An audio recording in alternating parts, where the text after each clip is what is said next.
Pokemblem is a mod for Fire Emblem Sacred Stones by Vesley, which turns the entire game into Pokemon Fire Red. The link to the mod is in the description. Since Fire Emblem is already based around permadeath, I figured doing a blind Nuzlocke of the game couldn't be that hard, right?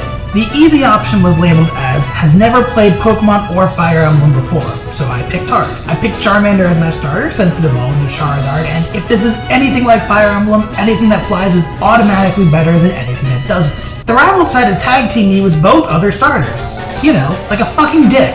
In this game, Growl actions a small amount of chip damage, attacks at a range where the enemy can't counter, and lowers the enemy's attack.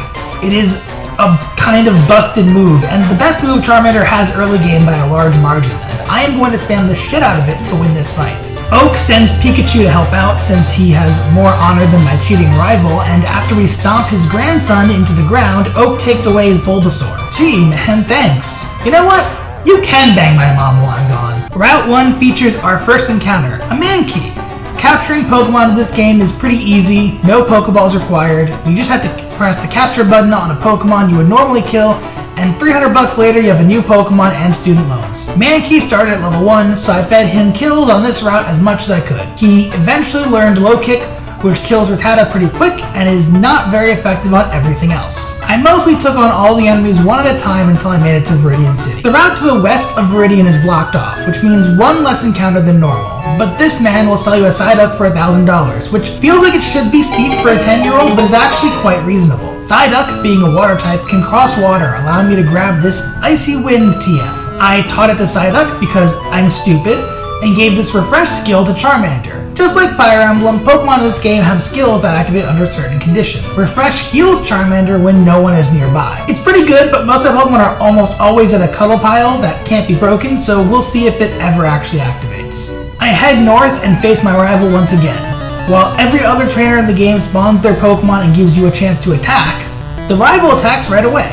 You know, like a cheater. Mankey KOs Rattata, and Psyduck and Charmander focus down the Weedle. Thankfully, Squirtle doesn't know any water-type moves, or I'd have lost my starter right here. Charmander learns Ember, a 2-range move that deals fire-type damage, and I wail on Squirtle until my rival gives me his lunch money, so I'll stop. I continue heading north up this route until I reach my first encounter, a Nidoran. It's still level 1 and only knows Peck, but this is a good investment Pokemon for the future. I head into the forest, forget that I have Ember equipped, and instantly kill this Medbot that was my first encounter. Oops. Then I come face to face with my first wild Pokemon boss, this Beedrill. Boss Pokemon spawn in minions for you to face, and you cannot damage the boss until they are all dead. Luckily, Ember has an AoE, which does pretty good damage and lets Nidoran clean up this kill. I then have my last 2 Pokemon focus on Pikachu, only to discover that they don't quite deal enough damage to kill. I decide having less people attack me and just sacking Psyduck is probably the best course of action here, and kill the last Weedle instead. The boss then does something unexpected and obliterates Nidoran in 1 turn. Yikes!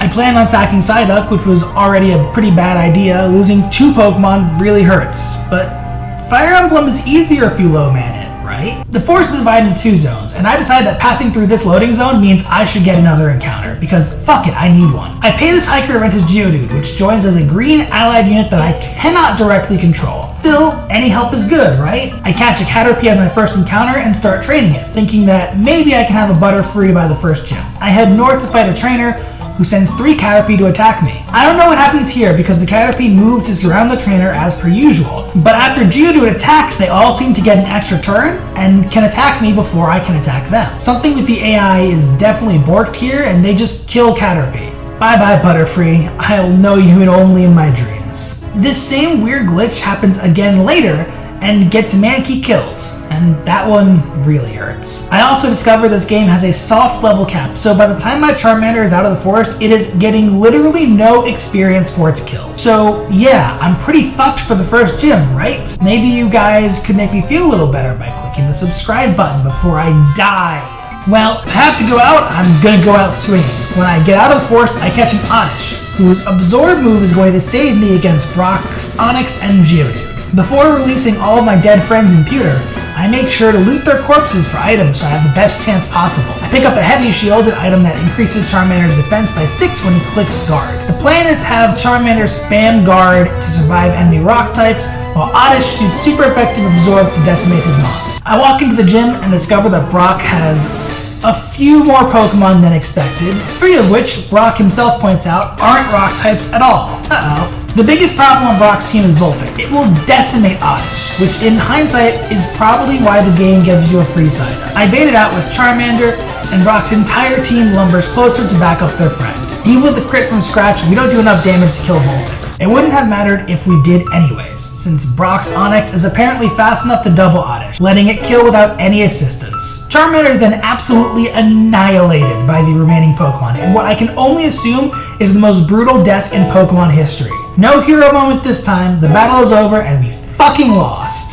That being said, this mod is super fun, and you should absolutely check it out. I'll definitely give this run another try now that I have a better understanding of how the game works. Despite Pokemon and Fire Emblem being pretty easy, this hack is anything but, and I better learn to respect that difficulty a bit more and not sack side up for no reason. If you subscribe though, you won't have to miss either the continuation of this challenge or my Pokemon Scarlet Sandwich Lock going up next week. So hit the little button, and I'll see you guys later.